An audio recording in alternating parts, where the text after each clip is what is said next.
పడే అవకాశం ఉంది. అట్లా కూడా రేడియస్ చెప్తారు, కిలోమీటర్లు 2 కిలోమీటర్ల పిడుగులు పడే అవకాశం ఉందని చెప్తారు. మనం అలర్ట్ చేయొచ్చు ఫార్మర్స్ అందరినీ సంబంధించిన అగ్రికల్చర్ వాళ్ళకి. రాత్రి చిన్న సంఘటన అయింది ఇక్కడ, 2 దగ్గర పిడుగులు పడ్డాయి.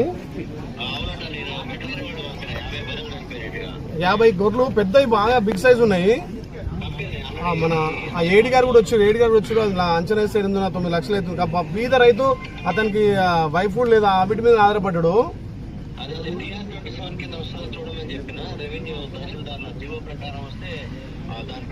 ఇక జీవో ప్రకారం వచ్చాడు కాదు, ఎట్లొచ్చినా పాపం రైతు ఏడుస్తున్నాడు. అతను రైతు ఏదో పాయిజన్ తీసుకుంటా అంటే అందరం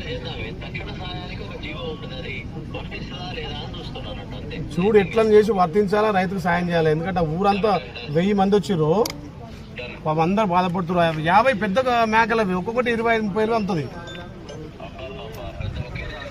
ఒకే దగ్గర మన చింత చెట్టు ఉన్నది, దాని ట్రాక్టర్ ఉంది. ఆ రైతు కూడా అప్పుడే 1 నిమిషం బయటకు పోయిండు, పడ్డదట. లేదు రైతు కూడా ఏదైతే ఉండే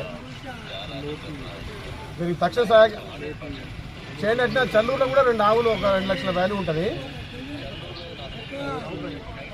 అది నైట్ ఇప్పుడు ఆడిపోయి ఇక్కడికి వచ్చినప్పుడు మీ ఫోన్ కలకపోతే ఆటోతో మాట్లాడినా. ఇదైతే రేణు కూడా చాలా ఘోరం, పెద్ద ఎత్తున అయింది. ఇది తీసుకోనా? ఓకే ఓకే అన్న.